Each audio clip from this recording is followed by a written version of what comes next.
School വിദ്യാർത്ഥികളുടെ സുരക്ഷാ മാർഗരേഖ ഹൈക്കോടതിയിൽ സമർപ്പിച്ചിരിക്കുകയാണ് സർക്കാർ. 9 നിർദ്ദേശങ്ങളാണ് അതിലുള്ളത്. സർക്കാരിന്റെ സുരക്ഷാ നിർദ്ദേശങ്ങളുടെ അടിസ്ഥാനത്തിൽ വിദ്യാർത്ഥികൾക്ക് ഫിറ്റ്നസ് സർട്ടിഫിക്കറ്റും നിലവിൽ വന്നിട്ടുണ്ട്. സുരക്ഷാ മാർഗനിർദ്ദേശങ്ങളുടെ പകർപ്പ് 24-ന് ലഭ്യമായിട്ടുണ്ട്. 24 ബ്രേക്കിംഗ്. വിഷ്ണു സുരേഷ് വിവരങ്ങളുമായി കൊച്ചിയിൽ നിന്ന് ചേരുകയാണ്. വിഷ്ണു, എന്താണ് ഈ മാർഗനിർദ്ദേശങ്ങളുടെ ഉള്ളടക്കം എന്താണ്? വിഷ്ണു, 2019 സുൽത്താൻ ബത്തേരിയിൽ ഒരു ക്ലാസ് റൂമിൽ 9ാം ക്ലാസ്സുകാരി പാമ്പ് കടിയേറ്റ് മരിച്ചൊരു സംഭവം ഉണ്ടായിരുന്നു. അതിന് പിന്നാലെയാണ് സ്കൂൾ സുരക്ഷയുമായി ബന്ധപ്പെട്ട് സ്വമേധയാ ഹൈക്കോടതി ഒരു കേസ് എടുത്തത്.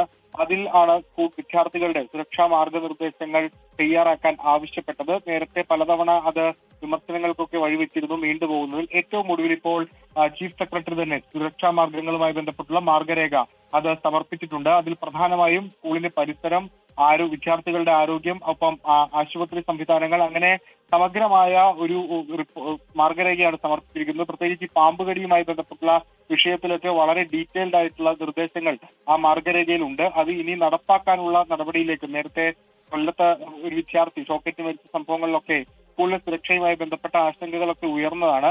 ആ പശ്ചാത്തലത്തിൽ ഈ മാർഗരേഖ ഏറെ ശ്രദ്ധേയമാണ്, ഏറെ പ്രധാനപ്പെട്ടതാണ്. അതെങ്ങനെയാണ് സർക്കാർ നടപ്പിലാക്കാൻ പോകുന്നത് എന്നുള്ളതാണ് നോക്കിക്കാണാനുള്ളത്. ശരി, വിഷ്ണു സുരേഷ് കൊച്ചിയിൽ നിന്ന് വിശദാംശങ്ങൾ പങ്കുവയ്ക്കുകയായിരുന്നു. ലോകത്തെവിടെയായാലും ഏത് സമയത്തും 24 വാർത്തകളും ഓഗ്മെന്റഡ് റിയാലിറ്റി പാക്കേജുകളും എക്സ്പ്ലെയിനറുകളും വിശദമായി കാണാൻ ഞങ്ങളുടെ യൂട്യൂബ് ചാനൽ നിങ്ങൾക്ക് സബ്സ്ക്രൈബ് ചെയ്യാം.